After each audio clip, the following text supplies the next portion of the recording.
हाय, good afternoon. आज हम ancient India से जो हेटेरोडॉक्स सेक्ट्स जो कि 6th सेंचुरी बीसी में आए थे, टोटल ये 62 इन नंबर्स थे। तो इनमें बुद्धिज्म और जैनिज्म मोस्ट प्रोमिनेंट थे। तो इनके बारे में आज हम पढ़ेंगे कि क्या क्या फैक्टर्स रिस्पॉन्सिबल थे, यानी क्या क्या काजेज थे कि जो हेटेरोडॉक्स सेक्ट्स जो थे जिनमें बुद्धिज्म और जैनिज्म भी थे, तो वो क्यों मतलब पनपे थे। तो उनके बारे में हम उनके काजेज जो है या फैक्टर्स जो रिस्पॉन्सिबल है उनके बारे में हम डिस्कस करेंगे आज की क्लास में। ठीक है, अब देखिए 6th सेंचुरी जो कि थी 6th century BC. 6th century BC में इंडिया में क्या हुआ था? इंटेलेक्चुअल रेवोल्यूशन आया था। इंटेलेक्चुअल रिवॉल्यूशन, ठीक है, जिसमें 62 सेक्ट्स लगभग हमारी सोसाइटी में रिलीजियस सेक्ट्स जो थे नए सामने आए थे। अब देखिए कारण क्या था इस टाइम पर। देखिए ये जो सेक्ट्स थे ये मोस्टली कहां पर आए थे? मगध में आए थे सामने। ठीक है, अब मगध में जो कि ब्राह्मणिकल ऑर्डर जो था, ब्राह्मणिकल रिलीजन जो था या ब्राह्मणिकल कल्चर जो था वो उतना पुराना नहीं था, नया था। ठीक है, तो इसके रिस्पॉन्स और रिएक्शन के उससे मतलब नए जो थे हेटेरोडॉक्स सेक्ट्स जो थे यहाँ पर आए थे। तो उन्होंने ही यानी ब्राह्मणिकल कल्चर जो था वो रिस्पॉन्सिबल था कि नए जो हेटेरोडॉक्स सेक्ट्स थे वो आए थे। अगर हम बात करें कि क्या क्या फैक्टर्स जो मेनली रिस्पॉन्सिबल थे, तो सबसे पहले हम बात करेंगे कि ये जो हेटेरोडॉक्स सेक्ट्स थे वो रिस्पॉन्स एंड रिएक्शन था। किस चीज के लिए? डिसकंटेंट, जो कि असंतोष था सोसाइटी में। ठीक है, एंड सफरिंग्स। अब लोगों को जो डिसकंटेंट और सफरिंग हो रही थी सोसाइटी में, उसकी वजह से क्या हो गया? नए हेटेरोडॉक्स सेक्ट्स आए थे। अब देखिए कारण क्या था कि रिस्पॉन्स और रिएक्शन क्यों आ रहा था, किसके लिए था ये रिएक्शन, किसके अगेंस्ट था? Brahmanical religion. अब देखिए ब्राह्मणिकल रिलीजन में ऐसा क्या था कि नए हेटेरोडॉक्स सेक्ट्स आए, नए रिलीजन्स आए जिनमें बुद्धिज्म और जैनिज्म जो थे वो प्रोमिनेंट रहे। अब देखिए क्या हो गया। अब देखिए जो वैदिक रिलीजन था, वैदिक रिलीजन स्टार्टिंग में बहुत ही ज्यादा लिबरल था, प्रोग्रेसिव था, सिंपल था, लेकिन आगे चल करके क्या हो गया, ये बहुत ही ज्यादा कॉम्प्लेक्स हो गया। अब इसका कारण क्या था? देखिए अर्ली वैदिक एज की अगर हम बात करें, अर्ली वैदिक पीरियड या अर्ली वैदिक एज की अगर हम बात करें, तो उस टाइम पर 16 प्रीस्टली क्लासेस हुआ करती थी। ठीक है, तो 16 प्रीस्टली क्लासेस में से ब्राह्मण्स की भी एक, यानी ब्राह्मण्स भी एक प्रीस्टली क्लास हुआ करते थे। लेकिन लेटर वैदिक आते आते जो ब्राह्मण्स थे उन्होंने अपना डोमिनेशन बहुत ज्यादा मतलब अपना डोमिनेशन बढ़ा दिया, बहुत ज्यादा मजबूत हो गए और वो एक मोस्ट इंपॉर्टेंट मतलब प्रीस्टली क्लास के रूप में उभरे। तो इस वजह से क्या हो गया कि जो वैदिक रिलीजन बहुत ही ज्यादा सिंपल था, ठीक है, लिबरल था, प्रोग्रेसिव था, अब क्या हो गया, ये इसको रिप्लेस कर दिया ब्राह्मणिकल रिलीजन ने। और ब्राह्मणिकल रिलीजन क्या था? एक बहुत ही मतलब कॉम्प्लेक्स था, रिजिड था और कॉस्टली भी था। ठीक है, तो इस वजह से क्या हो गया, लोगों को बहुत ज्यादा दिक्कत आने लगी सोसाइटी में, और नए जो हेटेरोडॉक्स सेक्ट्स थे उनका आना मतलब उनके लिए एक रास्ता, मतलब उनके लिए एक सोशल बेस पहले से ही तैयार हो गया।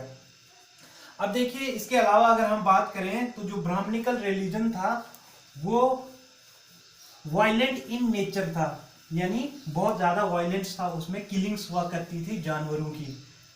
तो किलिंग्स हुआ करती थी जानवरों की, तो ये एक मोस्ट इंपॉर्टेंट फैक्टर है। जो ब्राह्मणिकल रिलीजन था वो वायलेंट था। आप देखिए मोस्ट मतलब बहुत सारे जानवरों की किलिंग्स की जाती थी, उनको मारा जाता था सैक्रिफाइसेस और रिचुअल्स के लिए।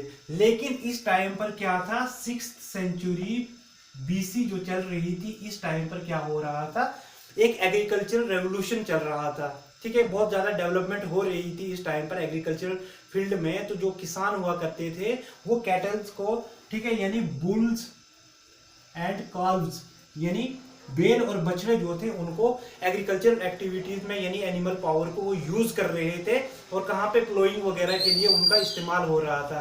लेकिन दूसरी तरफ उन्हीं कैटल्स का इस्तेमाल ब्राह्मणिकल रिलीजन में रिचुअल्स और सेक्रीफाइसेस के लिए किया जा रहा था।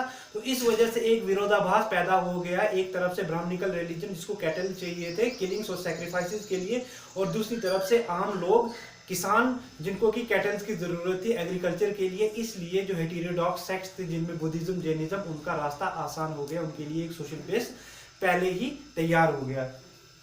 इसके अलावा हम बात करें तो मैजिकल पावर्स जो थी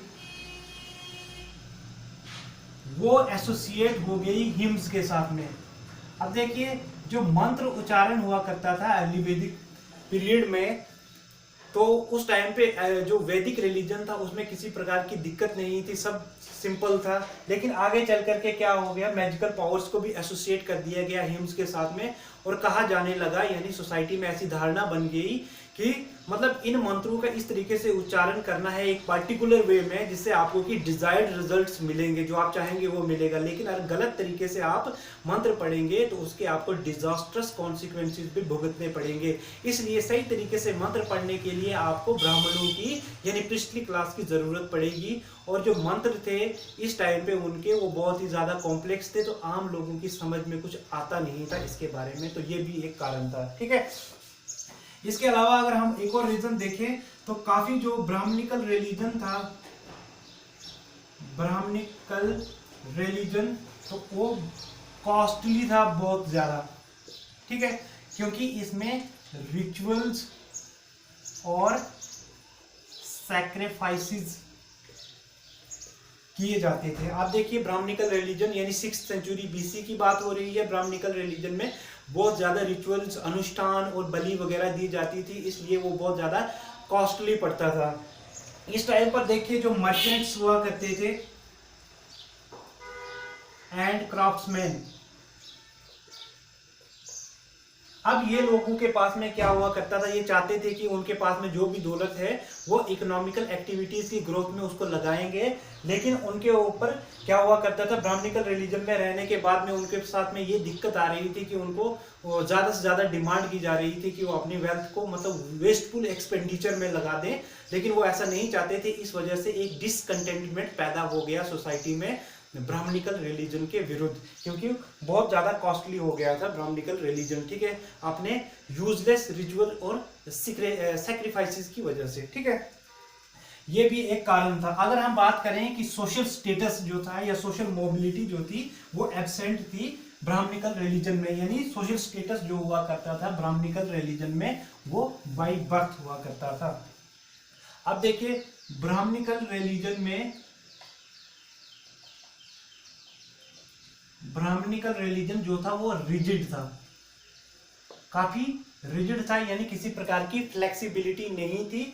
इस वजह से जो कि सोशल स्टेटस हुआ करता था किसी भी इंसान का, वो डिपेंड करता था उसके जन्म के ऊपर, कि आप जिस वर्ल्ड में पैदा हुए हैं तो वही आपका सोशल स्टेटस जो है वो तय करेगा। लेकिन इस टाइम पर 6th सेंचुरी बीसी में बहुत ज्यादा इकोनॉमिक डेवलपमेंट हुई थी। उस डेवलपमेंट की वजह से जो क्राफ्ट्समैन और मर्चेंट्स थे उन्होंने बहुत ज्यादा दौलत जो थी उनके पास में आ गई थी, लेकिन वो लोग चाह रहे थे कि कोई सोशल मोबिलिटी हो जिस वजह से उनका जो कि सोशल स्टेटस है वो मतलब रेज हो जाए।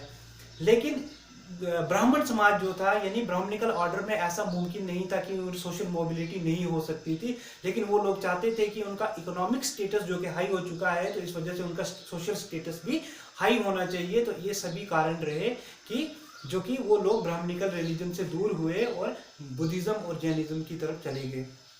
ठीक है, तो ये भी एक कारण रहा। अब अगर हम एक और बात करें इंपॉर्टेंट, तो वो था कि जो वैल्यूज थी ब्राह्मणिकल रिलीजन की वो अर्बन सोसाइटी यानी अर्बन इकोनॉमी के विरुद्ध थी, यानी अगेंस्ट अर्बन सोसाइटी और इकोनॉमी, यानी ये ब्राह्मणिकल रिलीजन की ही बात हो रही है। अब देखिए किस तरह से अर्बन सोसाइटी और अर्बन इकोनॉमी के खिलाफ में थे, क्योंकि जो ब्राह्मणिकल रिलीजन था वो कहीं पर मनी लेंडिंग को सपोर्ट नहीं करता था, यानी ब्याज पर पैसे देना आपको किसी भी बिजनेस के लिए या एग्रीकल्चर के लिए। ठीक है, तो इस चीज के विरोध में था। और साथ में कॉमन ईटिंग।